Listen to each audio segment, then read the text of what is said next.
Assalamualaikum warahmatullahi wabarakatuh.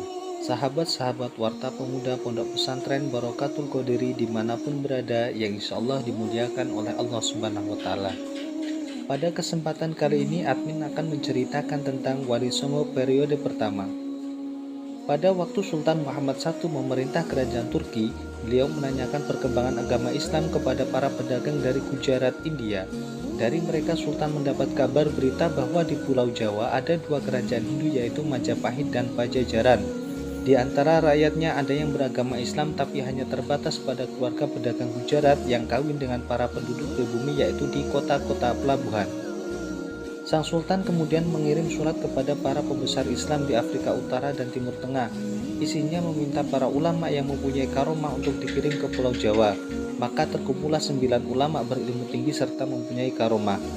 Pada tahun 808 Hijriah atau 1404 Masehi, para ulama itu berangkat ke Pulau Jawa. Mereka adalah yang pertama Maulana Malik Ibrahim, berasal dari Turki, ahli mengatur negara, berdakwah di Jawa bagian timur. Wafat di Gresik pada tahun 1419 Masehi.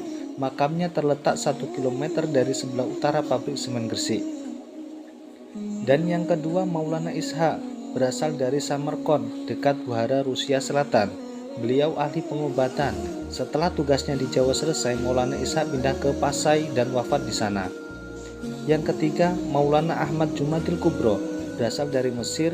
Beliau dakwah keliling, makamnya di Troloyo Trowulan, Mojokerto, Jawa Timur. Yang keempat Maulana Muhammad Al-Maghribi, berasal dari Maghrib, Maroko. Beliau berdakwah keliling, wafat tahun 1465 Masehi, makamnya di Jatinom, Klaten, Jawa Tengah. Wali Songo urutan nomor 5 Maulana Malik Israil, berasal dari Turki, ahli mengatur negara.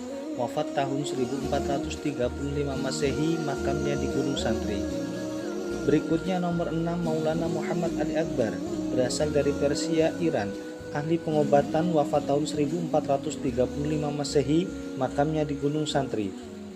Berikutnya nomor 7 Maulana Hasanuddin, berasal dari Palestina, berdakwah keliling, wafat tahun 1462 Masehi, makamnya di samping Masjid Banten Lama. Nomor 8 Maulana Alayuddin, berasal dari Palestina, berdakwah keliling, wafat pada tahun 1462 Masehi, makamnya di samping Masjid Banten Lama. Dan yang terakhir di urutan nomor 9 ada Syekh Subakir, berasal dari Persia, ahli menumbali tanah angker yang dihuni jin-jin jahat, tukang menyesatkan manusia. Dengan adanya tumbal itu, jin-jin tadi akan menyingkir dan tanah yang ditumbali dijadikan pesantren. Setelah banyak tempat-tempat yang ditumbali, maka Syekh Subakir kembali ke Persia pada tahun 1462 Masehi dan wafat di sana. Salah seorang pengikut atau sahabat Syekh Subakir meninggal dunia ketika beristirahat di daerah Blitar. Hingga sekarang makam pengikut Syekh Subakir tersebut ada di sebelah utara Pemandian Blitar, Jawa Timur. Di sana ada peninggalan Syekh Subakir berupa sajadah yang tersebut dari batu kuno. Demikianlah cerita Wali Songo periode pertama. Nantikan cerita Wali Songo periode kedua di episode berikutnya. Tetap di Warta Pemuda Pondok Pesantren Salafiyah Barokatul Qadiri.